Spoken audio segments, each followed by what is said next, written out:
New Hampshire. I drove about an hour here from central Massachusetts. I'm also not a part of traditional Democratic coalitions, but I was excited by your campaign because of how you welcome all Americans into your coalition, and particularly on your foreign policy stances. I like how you stand up to the powerful and you fight for all Americans. And the issue I'm most concerned about is public education. So what I'd like to ask you is, are you willing to support measures such as charter schools, school choice, and things like pay linked to performance for teachers, going against teachers' unions, which I know is a really hard thing to do? Would you be willing to make some of those practical policy solutions that benefit all Americans rather than a group of elites? Yeah, thank you. Thanks for your question. Look, I think there are a lot of different issues that we need to address within our public education system.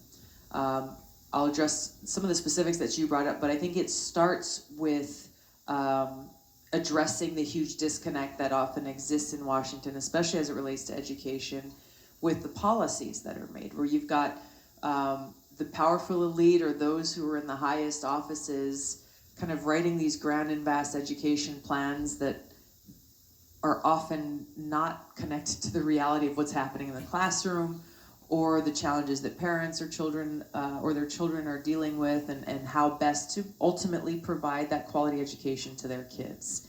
And so really taking that, doing the listening sessions, forming a citizens council, a teachers council that can better inform education policy, I think is absolutely essential. I think school choice is important. Look, I think there are examples, even in my home state of Hawaii, of great charter schools. A lot of them in our state are Native Hawaiian immersion schools that provide Native Hawaiian kids and their families to get a different kind of education. They don't teach in English until the 4th grade.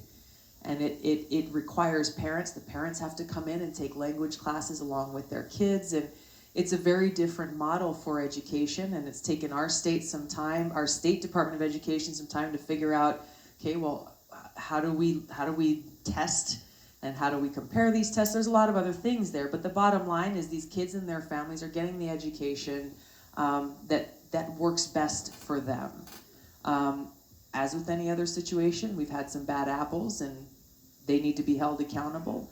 But I think school choice is important, where the quality of a child's education or the choices that are available to them and their families are not limited based on your zip code.